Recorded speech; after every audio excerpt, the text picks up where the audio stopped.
আসসালামু আলাইকুম ওয়া রাহমাতুল্লাহি ওয়া বারাকাতুহু। প্রিয় দর্শক ও শ্রোতা মণ্ডলী, আপনাদের সবাইকে স্বাগত জানাচ্ছি আজকের এই বিশেষ আয়োজনে।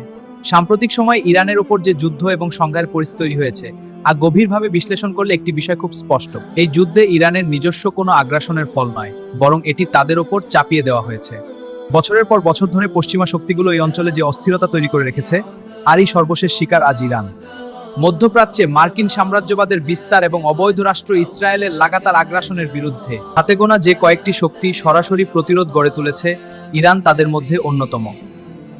আর ঠিক এই কারণেই তারা আজ পশ্চিমা বিশ্বের প্রধান নিশানায় পরিণত হয়েছে।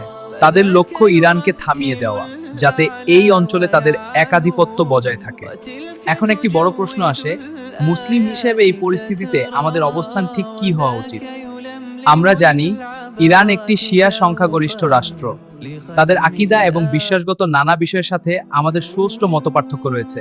আকীদার সেই সমস্যাগুলো নিয়ে আমাদের প্রশ্ন এবং সমালোচনা অবশ্যই জারি থাকবে। সত্যের মাঝে আমরা কোনো আপস করছি না।